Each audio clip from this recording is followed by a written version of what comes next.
memasuki pembicara plenary kedua, kami kembalikan kepada moderator kita, Profesor Dr. Ida Parwati, SPPK Konsultan PhD, disilahkan. Terima kasih MC. Jadi plenary lecture yang kedua kita akan mendengarkan dari Prof. Suhendro yang akan menyampaikan mengenai bacterial co-infection pada COVID-19. Ini juga penting untuk kita ketahui karena ini sangat berhubungan dengan kiprah kita atau upaya kita untuk memerangi antimicrobial resistance. Prof. Suhendro menamatkan pendidikan FKUI tahun 1985, kemudian menamatkan spesialis penyakit dalam juga di FKUI tahun 1996, menjadi konsultan penyakit tropik infeksi FKUI 2002, dan doktor diraihnya pada tahun 2008. Beliau pada saat ini adalah Ketua Program Studi Ilmu Kedokteran Program Doktor FKUI, dan juga beliau adalah Ketua Pengurus Pusat Perhimpunan Peneliti Penyakit Tropik dan Infeksi atau PETRI dari 2019 sampai sekarang. Prof. Suhendro, kami persilahkan. Baik, terima kasih Prof. Ida. Izinkan saya untuk share screen. Silakan, Prof. Baik.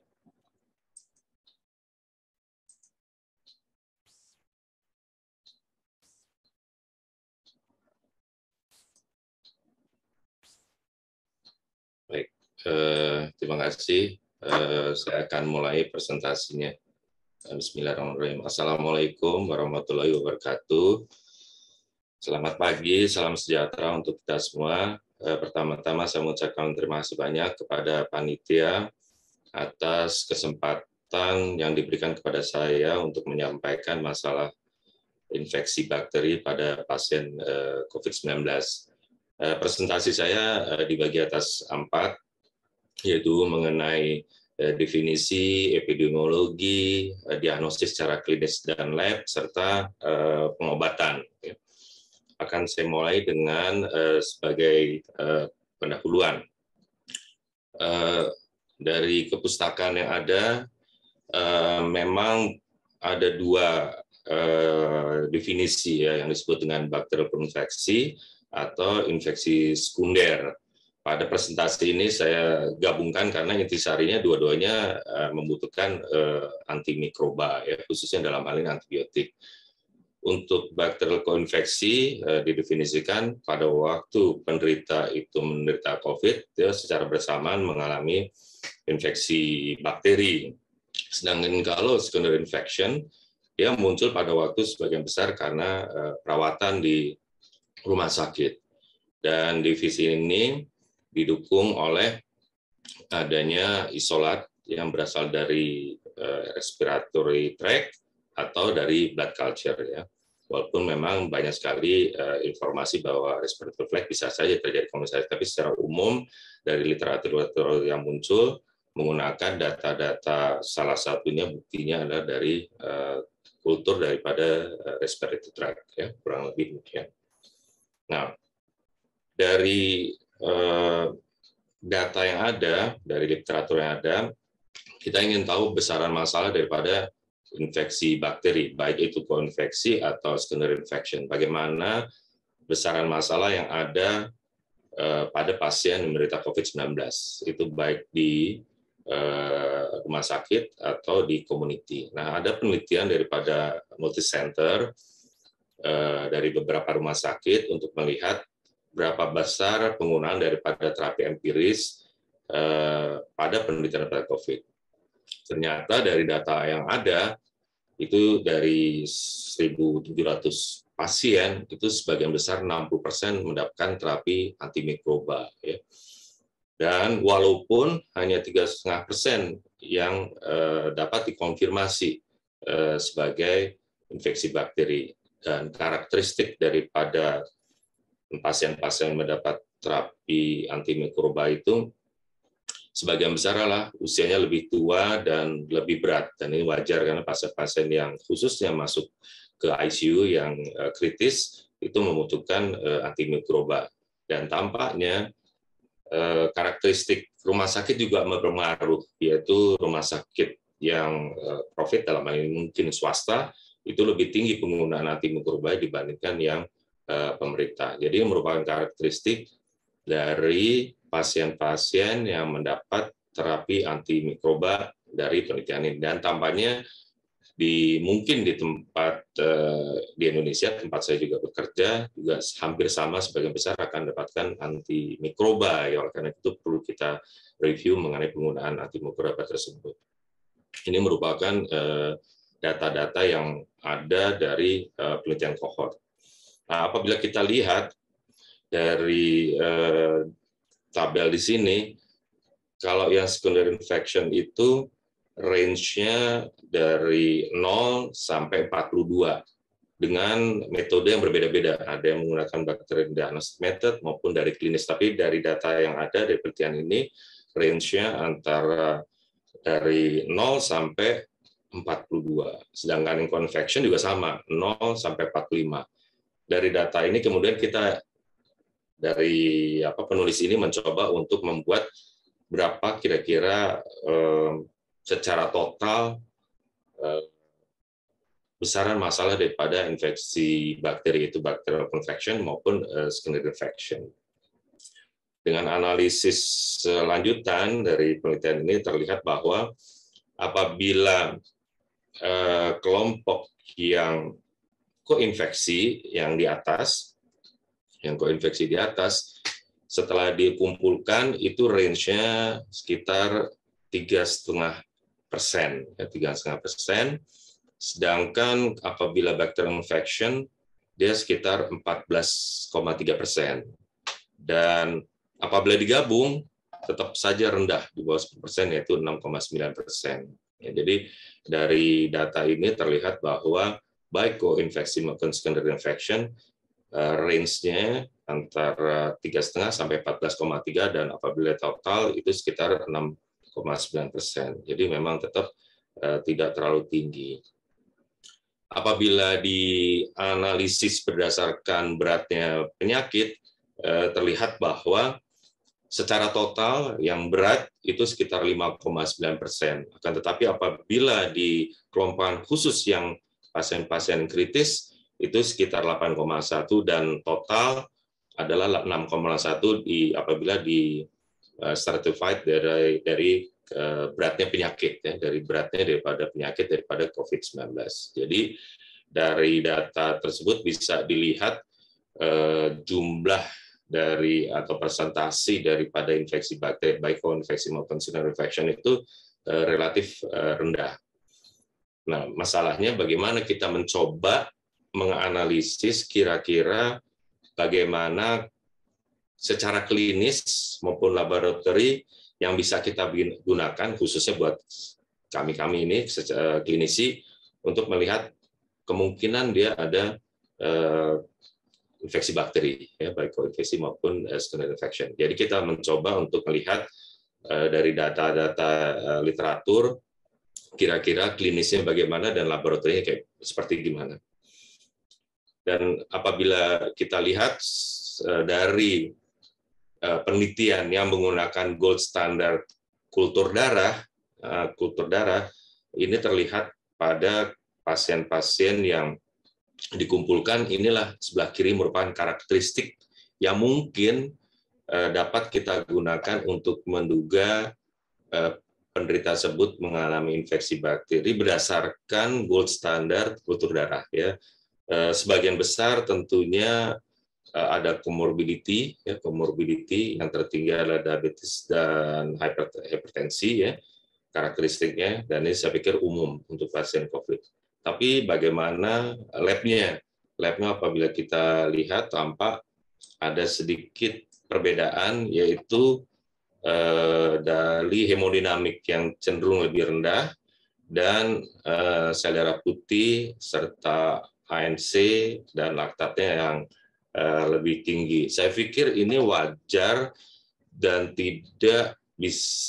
bukan merupakan tanda khusus, ya, boleh dibilang secara umum memang kalau pasien yang berat ataupun pasien yang mengalami infeksi bakteri seperti ini, dia cenderung hemodinamiknya lebih nggak stable, ya, sistoliknya lebih rendah tentunya, dan diastoliknya lebih rendah, serta tentunya sel darah putih lebih tinggi, ANC-nya juga lebih tinggi, dan laktatnya itu lebih tinggi. Dan ini terlihat pasien ini sebagian besar 50% di ICU, dan itu wajar, sehingga kenapa laktatnya di atas 4 ya. Oleh karena ternyata pasien-pasien yang menggunakan kriteria gold standard blood culture itu sebagian besar adalah admitted di ICU. Jadi mungkin dari data ini pesannya adalah pada pasien-pasien yang kritis sangat mungkin dianya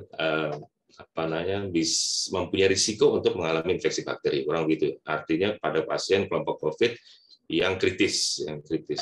Karena dari penelitian ini tampaknya hampir sebagian besar atau 50% dengan pasien-pasien tersebut masuk ke ICU. Nah, kalau kita menggunakan gold standarnya bukan kultur darah tapi klinis, yaitu peningkatan sel darah putih, terus kemudian perubahan sputum, kemudian peningkatan prokalsitonin, adanya GGO dari scan maupun dari apabila dikasih antibiotik kemudian dia membaik, itu bagaimana? Kalau tadi kultur darah, tetapi yang sekarang adalah secara klinis. Ya, klinis bagaimana tampaknya karakteristik daripada pasien COVID-19 yang disertai oleh infeksi bakteri. Jadi kita mau lihat kalau tadi hemodinamik dan leukosit dan neutrophil limfosit rasio dan laktat, tapi bagaimana kalau misalnya secara klinis? Kalau kita lihat ternyata secara klinis karakteristiknya terutama pada usia-usia yang lebih tua, pada geriatric patient. Saya pikir wajar karena dia imun sistemnya dia lebih rendah dan kemudian mempunyai risiko untuk menjadi berat ya. Dan kemudian perbedaan dari suhu, sesak nafas, gangguan saluran cerna, dan SpO2 serta suhu. Ini data-data umum yang tampaknya bisa kita pakai untuk menduga kemungkinan penderita tersebut mengalami COVID-19 disertai dengan infeksi bakteri. Ini mungkin karakteristik yang wajar pada pasien-pasien yang berat ya. Jadi apabila dengan clinical diagnostic bacterial confirmation ini klinik ya, itu kurang lebih karakteristiknya seperti demikian. Dan apabila kita lihat bagaimana comorbidity, itu tampaknya pasien-pasien yang mengalami hipertensi dan coronary heart disease yang mempunyai yang lebih banyak dibandingkan pada kelompok yang tanpa infeksi bakteri. Tapi kalau kita membaca dari data-data penelitian ini, kita juga harus review ada kemungkinan jumlah pasien ya mungkin yang tidak terlalu banyak secara total karena pasien-pasien yang kronik lung disease itu tetap dia mempunyai risiko untuk infeksi bakteri ya biasanya. Tapi ini pada penelitian ini tidak berbeda bermakna. Tapi saya pikir mungkin memerlukan masalah sample size ya. Tapi intisarinya pasien mempunyai comorbidity, mempunyai risiko lebih tinggi untuk mengalami infeksi bakteri pada pasien COVID-19. Kurang lebih demikian dari pesan yang menurut saya bisa disampaikan dari hasil penelitian ini khususnya mengenai komorbiditas. Ya. Dan kemudian kelihatannya konsisten dengan penelitian sebelumnya yang menggunakan gold standard kultur darah, tampaknya sel darah putih relatif lebih tinggi secara bermakna dibandingkan dengan yang tampak infeksi bakteri secara klinis ya dengan kriteria diagnostik yang tadi disampaikan pada waktu awal penelitian ini. Ya. Dan kemudian juga neutrofil lebih tinggi dan limfosit lebih rendah. Ya. Kalau kita lihat marker inflamasi, tentunya pada pasien yang mengalami infeksi bakteri secara klinis, kadar prokalsiton dengan cut-off point 0,5 juga lebih tinggi ya, disertai dengan CRP yang sering diperiksa di Indonesia juga pada pasien-pasien COVID juga kelihatannya terdapat perbedaan ya, perbedaan bermakna dan kelihatannya lebih tinggi ya.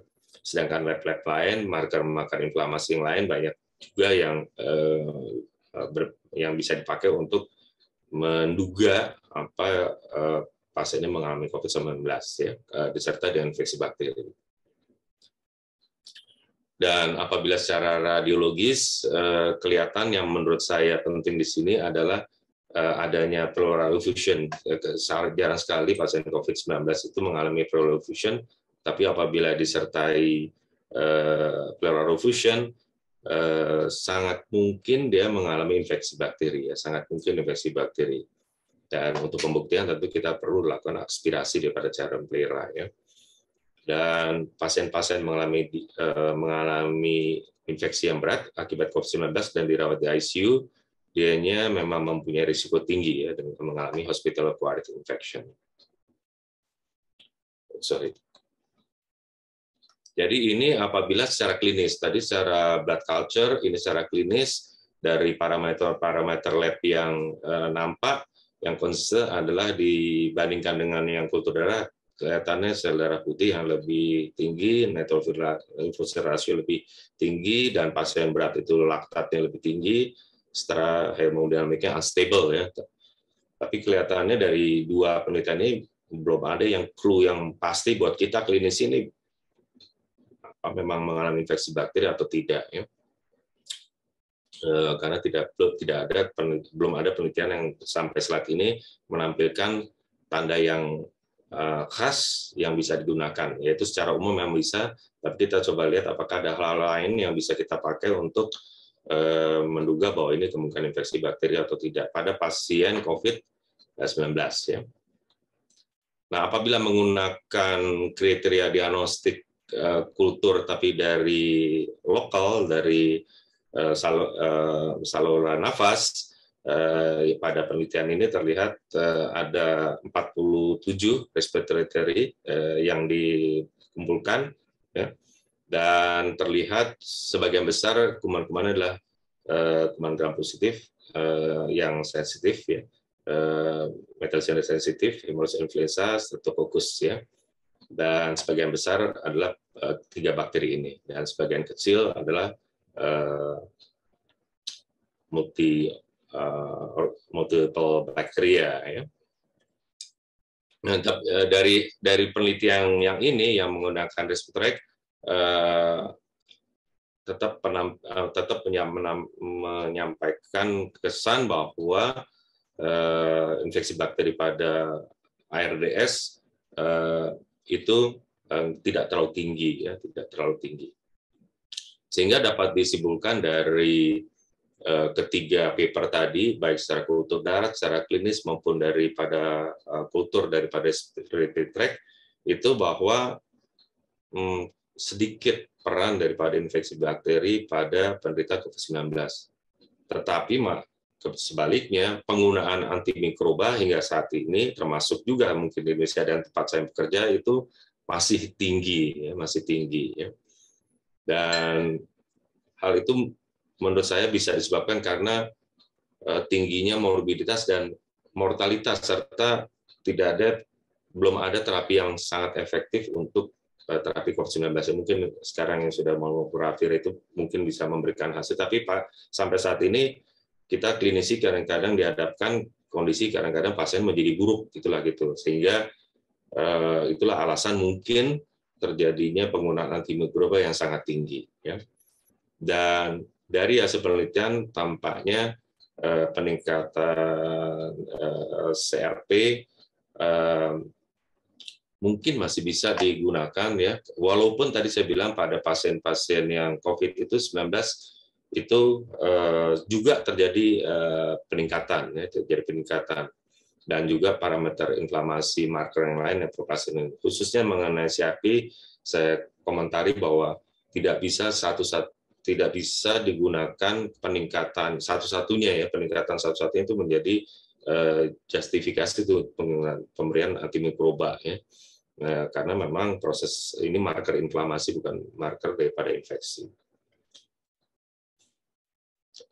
Nah, ada satu literatur yang biasanya saya pribadi menggunakan adalah penggunaan procalcitonin, ya, procalcitonin. Akan tetapi menurut saya penggunaan ini terbatas pemanfaatannya. Nah, kenapa? Karena kalau kita lihat kadar procalcitonin itu yang tinggi, khususnya apabila di atas 3 di sini, 3 sampai 441, itu sebagian besar kemungkinan adalah gram negatif. Ya, gram negatif. Jadi kami di klinis biasanya apabila ada pasien dengan suspected sepsis gitu, dan kemudian procalcitonin sangat tinggi, khususnya 3 ke atas, kita bisa menduga bahwa pasien ini kemungkinan besar mengalami infeksi dan infeksi bakterinya adalah yang gram negatif, kurang lebih demikian ya. Jadi pada slide ini saya ingin menampilkan salah satu biomarker inflamasi yang dapat dimanfaatkan untuk pengobatan antimikroba pada pasien COVID-19 ya. Terutama apabila kadarnya di atas 1 dan apabila sampai 3 ya. Pada penelitian ini di atas 3.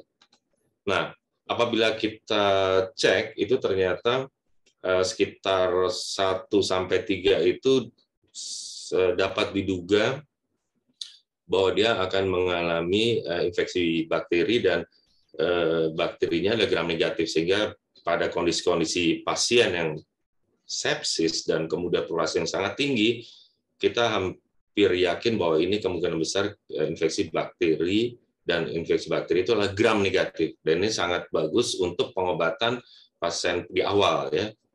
Jadi pada pasien demam tinggi, leukosit tinggi, CRP tinggi di atas 100, procalcitonin 4, buat saya sih udah mudah, kelihatan tanda kutip mudah, most likely ini gram negatif. Dan kemudian saya tinggal berkonsentrasi untuk pemberian antimikroba untuk gram negatif. Nah, kelihatannya jenisnya di mana? Misalnya di dalam urin misalnya, kemungkinan besar ya kuman-kuman di dalam saluran urin. Hanya tinggal kita lihat aja, kebanyakan di rumah sakit tersebut ISPL ada atau tidak gitu. Kalau misalnya tidak, ya penggunaan aja untuk gunakan quinolone misalnya untuk urus sepsis tadi. Tapi kalau di daerah rumah sakit itu kebetulan ISPL yang sangat tinggi, ya mungkin kita menggunakan penem-penem lah untuk penggunaan antimikroba tersebut. Nah, jadi ini manfaat daripada pemeriksaan procalcitonin pada pasien-pasien non-COVID, masalahnya non-COVID.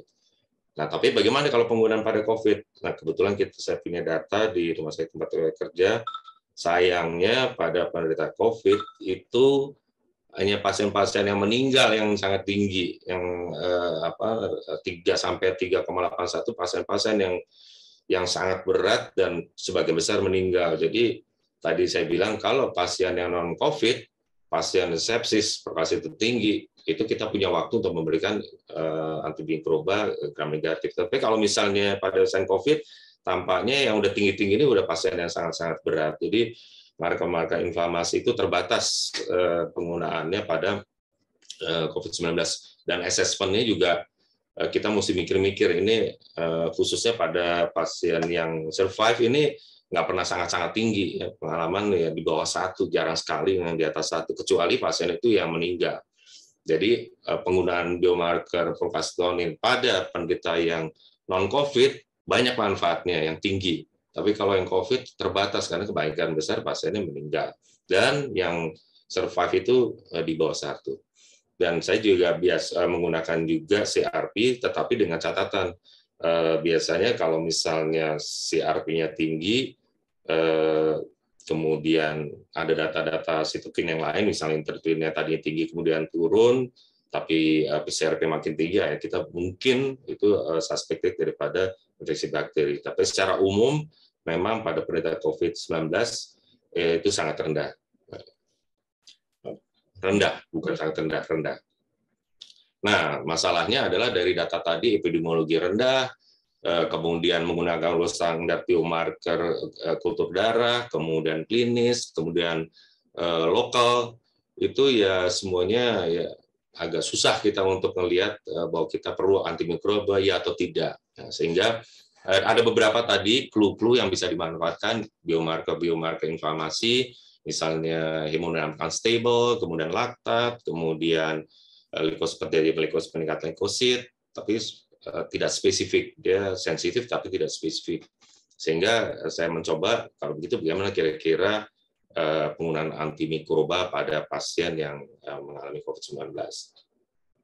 Nah, dari beberapa penelitian kita lihat coba beberapa rekomendasi. Ternyata rekomendasinya misalnya yang tahun 2001 ini, kalau ditanya bagaimana approach, artinya diagnostik untuk menggunakan tool-tool apa kita gunakan untuk mendiagnosis daripada COVID-19 dengan infeksi bakteri ataukah itu konveksi atau secondary infection, ya dikembalikan lagi bagaimana klinisnya, bagaimana faktor demografinya, usia, kemudian ada komorbid, jadi dikembalikan ke klinisi. Ya. Dan kemudian kalau ada pertanyaan apakah optimal daripada antimikroba, jawabannya adalah apabila dicurigai mengalami suspected bacterial pneumonia. Jadi saat ini belum ada penelitian yang lebih besar, multi-center untuk memberikan rekomendasi effectiveness maupun safety daripada penggunaan antimikroba. Nah, sehingga kita coba cari bagaimana penelitian-penelitian yang ada daripada kelompok yang ringan, yang moderate, severe, sampai yang kritis. Karena guidelines-nya masih belum terlalu jelas untuk memberikan saran kepada klinisi. Nah, kita coba untuk kelompok yang mild. Nah, dari mild ternyata dari penelitian yang ada, itu dari kurang lebih 263 partisipan, penelitian ini ternyata di tengah jalan dihentikan karena sudah mulai terlihat bahwa tidak ada benefit dari penggunaan daripada azithromycin dibandingkan dengan placebo, sedangkan penggunaan azithromycin itu sendiri mempunyai efek yang banyak, ya, adverse event-nya dari mulai diare, kemudian mual sampai abdominal pain, ya, dan kemudian mengalami adverse event yang lebih banyak dibandingkan dengan placebo. Jadi dari data ini dapat dilihat bahwa pada kelompok yang mild itu tidak perlu digunakan pemberian daripada antimikroba. Lalu bagaimana yang di rumah sakit? Nah, yang di rumah sakit itu range-nya dari moderate sampai kritis. Jadi bagaimana untuk yang moderate, severe, belum sampai ke kritis. Nah, kalau yang moderate sampai ke severe, belum sampai ke masuk ICU, jadi disarankan adalah pada penderita-penderita yang dicurigai secara klinis dia menderita infeksi bakteri. Ya. Pada kelompok yang ini menurut saya yang sedikit abu-abu karena dikembalikan ke klinis. Jadi apabila ada perubahan atypical feature, terus kemudian purulent, lobar pneumonia, kemudian adanya bukti koinfeksi, ya, terjadi peningkatan CRP yang tadi saya bilang peningkatan disertai dengan tanda-tanda yang lain, ya, misalnya tambahan procalcitonin itu dapat diduga mengalami infeksi bakteri serta terjadi threshold 0,25. Tapi menurut saya threshold 0,25 juga agak susah karena pasien-pasien COVID rata-rata ya bisa sampai 0,3, 0,5 karena masalah inflamasinya. Nah, pada kelompok yang moderate to severe ini klinis ini yang menentukan untuk pemberian obat atau tidak. Pada kelompok ini yang menurut saya masih abu-abu yang dikembalikan ke klinis. Ya, jadi yang mild udah jelas tidak, tapi yang moderate dan to severe itu clinical judgment untuk menentukan apakah ini diberikan antimikroba atau tidak. Ya. Nah, tapi kalau misalnya pasien yang mengalami kritis, ventilated, sebagian besar menyarankan pemberian terapi antimikroba karena menggunakan daripada ventilator, ya, walaupun dia merupakan rekomendasi yang lemah dan lemah juga evidence-nya, dan setiap kali dievaluasi untuk digunakan deeskalasi terapi dan kemudian evaluasi daripada kondisi klinis pasien. Jadi dari data-data yang ada kita bisa lihat bisa dibagi dua, yang masuk ke kritis itu rekomendasinya diberikan walaupun rekomendasi itu lemah dan evidence-nya tidak terlalu tinggi, ya.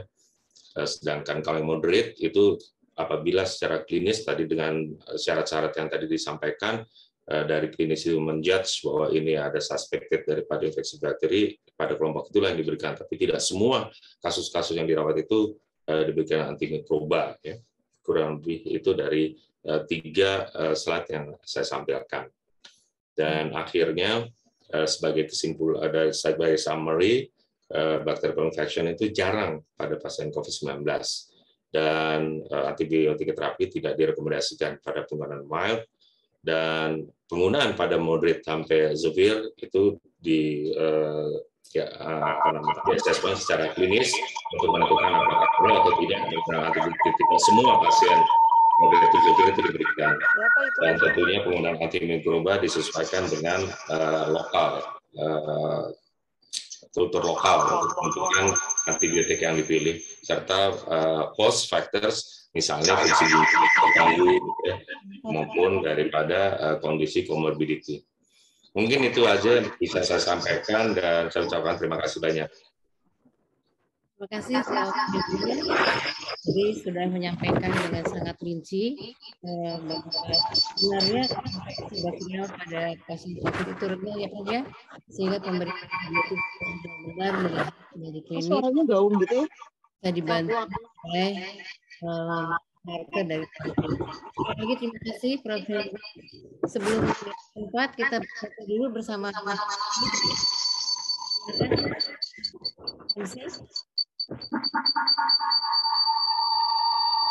Kenapa itu suara?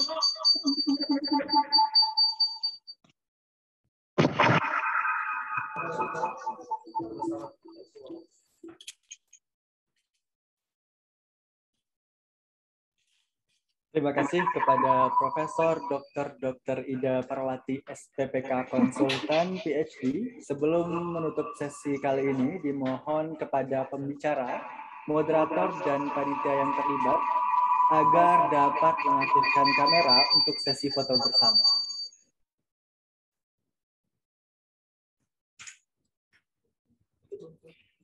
Baik, untuk sesi foto bersama akan saya hitung mundur dari 3, 2, 1. Oke, sekali lagi. 3, 2, 1. Baik, terima kasih kepada pembicara, moderator, dan panitia yang terlibat. Dilanjutkan dengan presentasi oleh PT Sysmex Indonesia dalam Commercial Break kali ini dengan durasi waktu 20 menit. Kepada PT Sysmex Indonesia, waktu dan tempat disilahkan.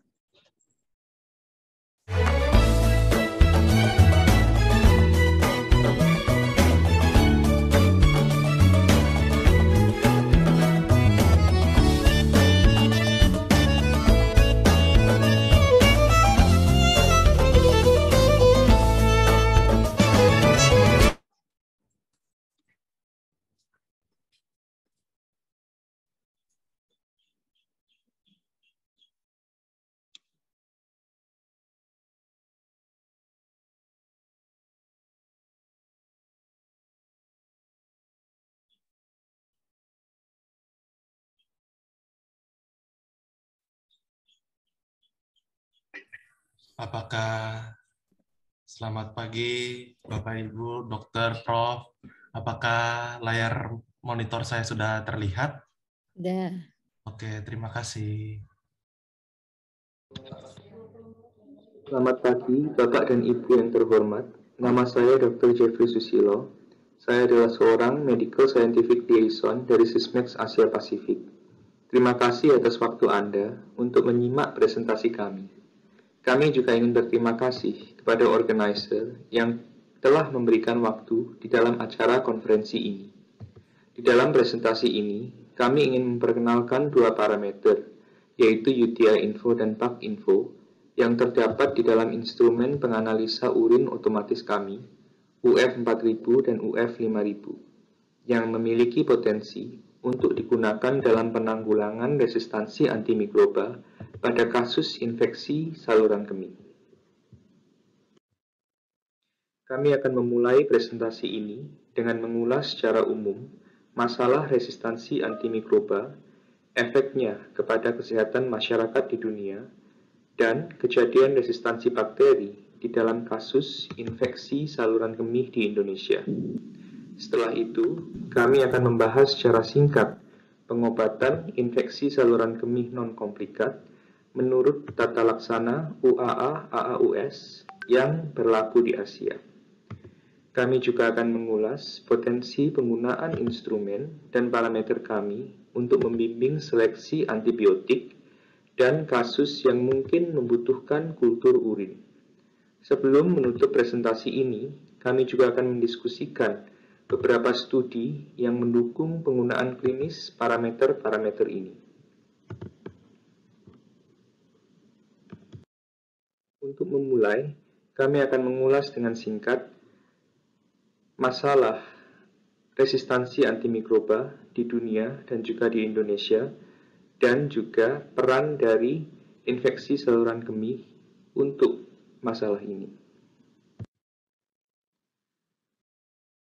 Menurut WHO, resistansi antimikroba adalah salah satu dari 10 masalah kesehatan utama penyebab kematian di dunia.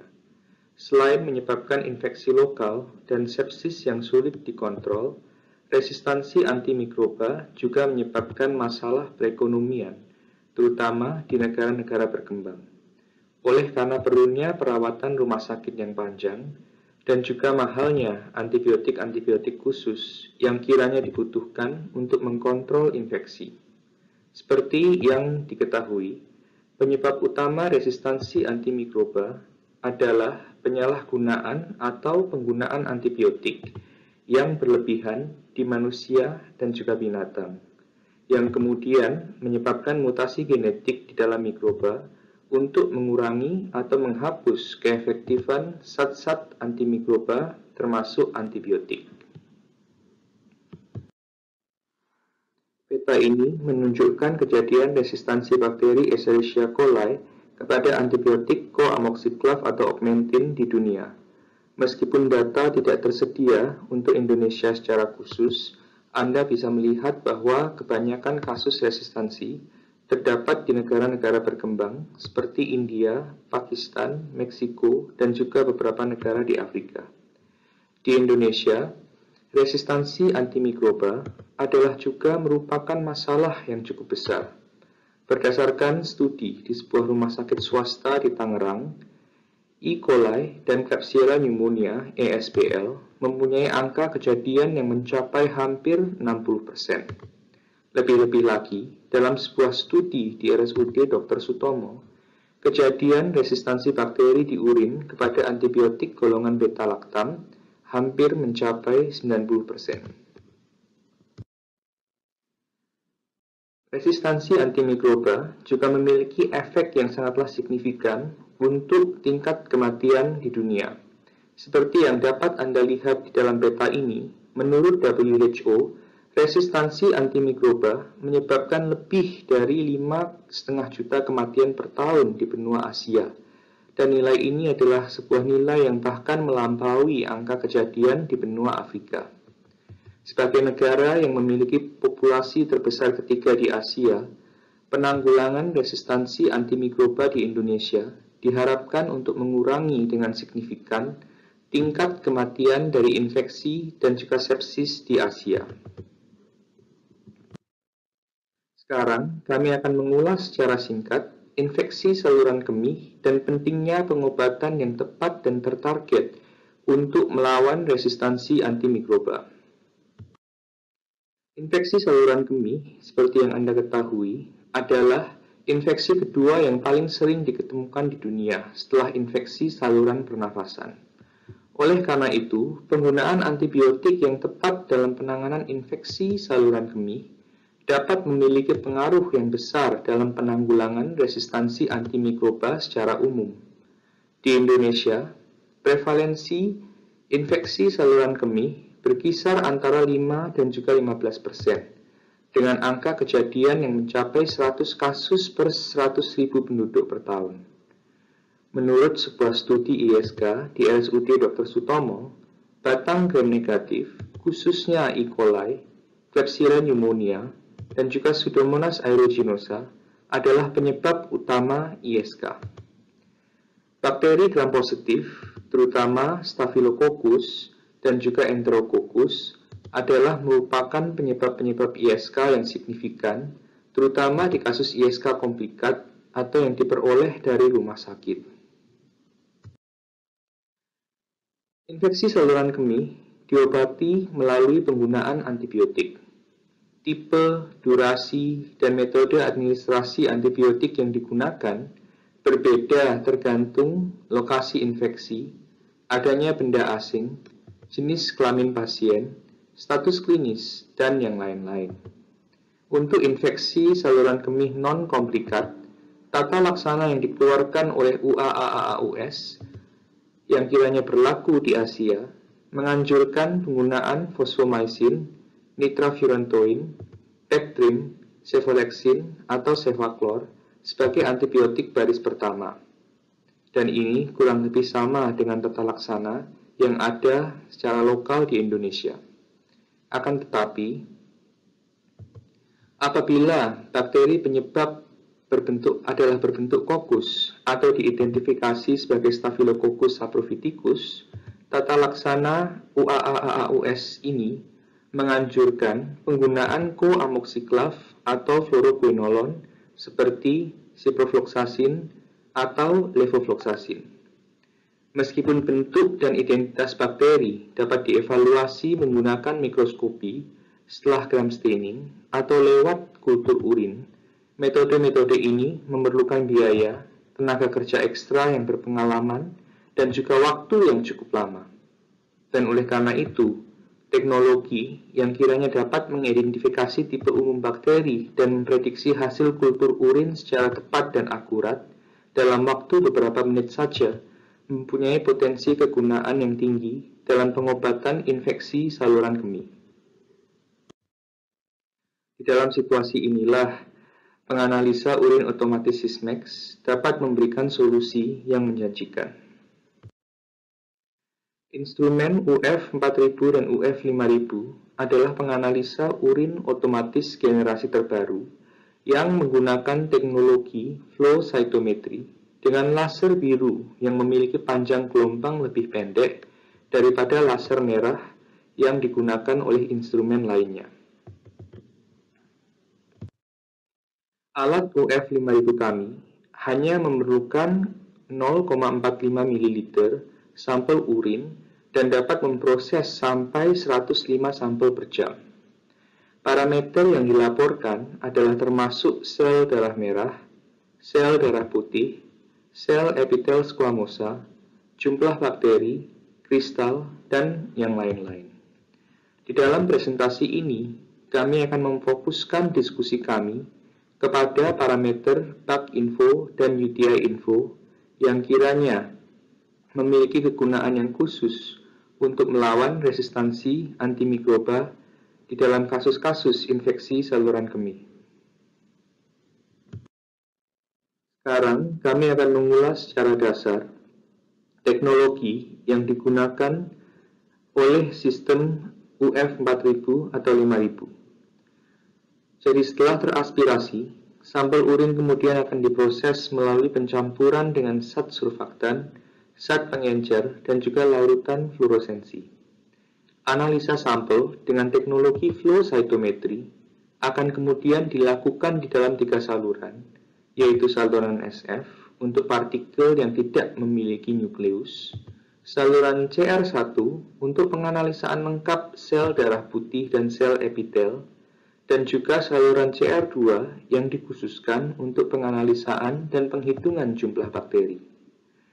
Berdasarkan ukuran, kerumitan, dan juga isi asam nukleat sel, instrumen kami dapat mengklasifikasikan sel-sel seperti yang dapat dilihat melalui gambar yang ada di bawah.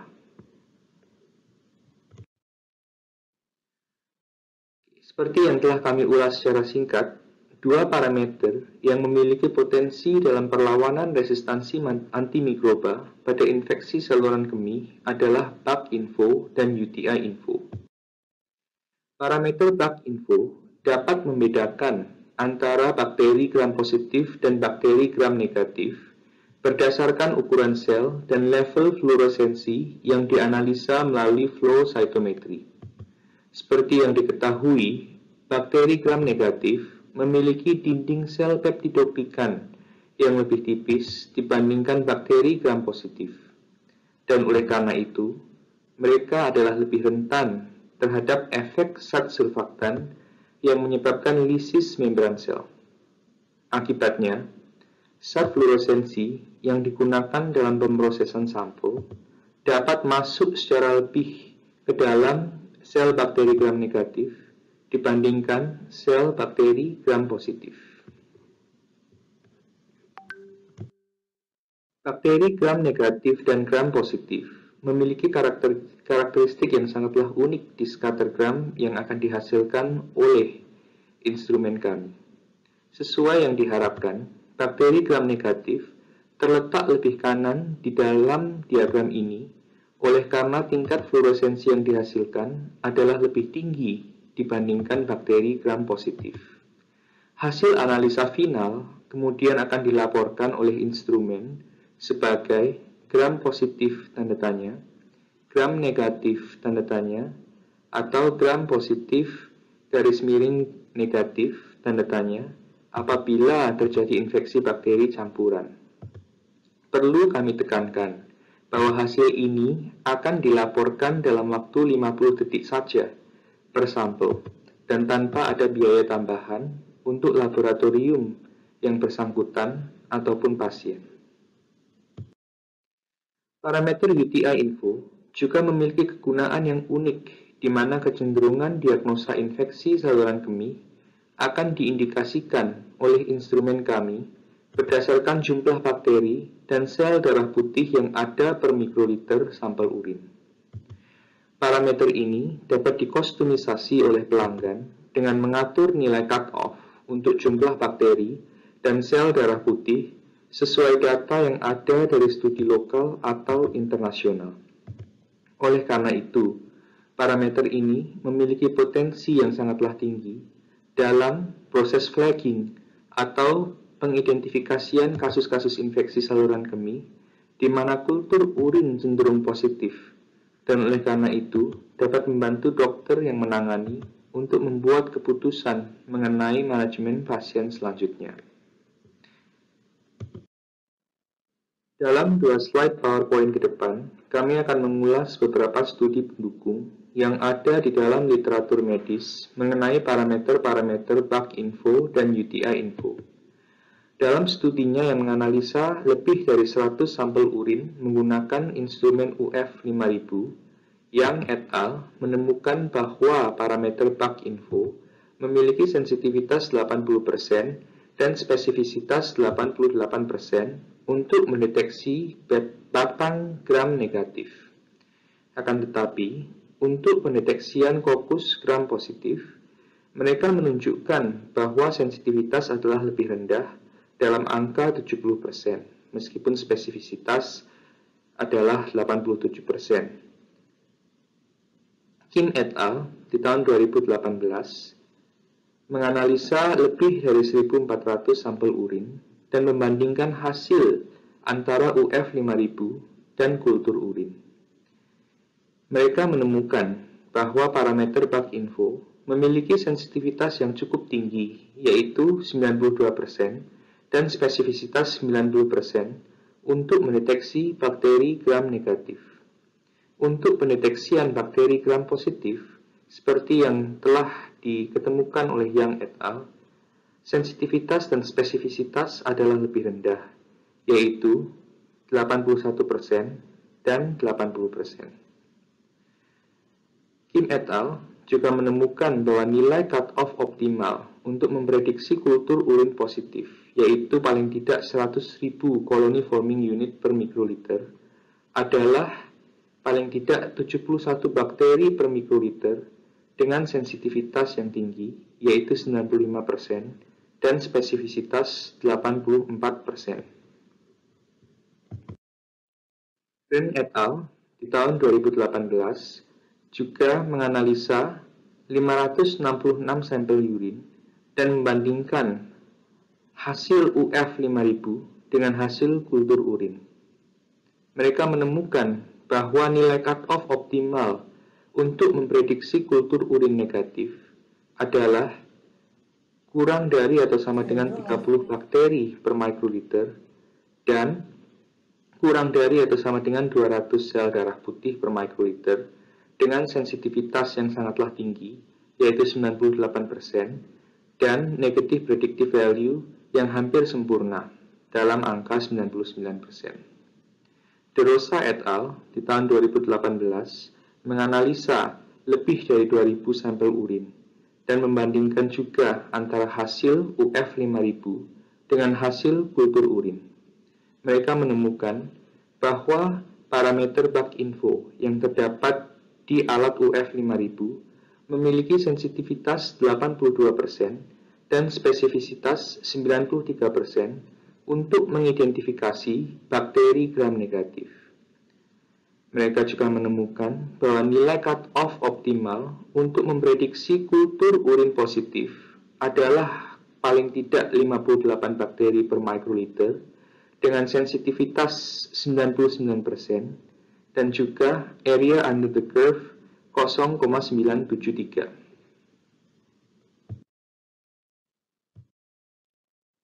Sebagai penutup, dapat kami simpulkan bahwa resistansi antimikroba adalah masalah global yang merupakan salah satu dari 10 penyebab kematian yang paling besar di dunia. Salah satu penyebab utama resistansi antimikroba adalah penyalahgunaan atau penggunaan antibiotik yang berlebihan. Infeksi saluran kemih, seperti yang Anda tahu, adalah salah satu bentuk infeksi yang paling sering diketemui di Indonesia. Sysmex memiliki instrumen penganalisa urin otomatis UF4000 dan 5000 yang menggunakan teknologi flow cytometry untuk menganalisa bakteria dan sel yang ada di dalam urin. Parameter-parameter tertentu yang terdapat di dalam UF4000 dan 5000, yaitu BACINFO dan UTI-info, memiliki potensi untuk membimbing seleksi antibiotik dan keputusan untuk mengambil kultur urin.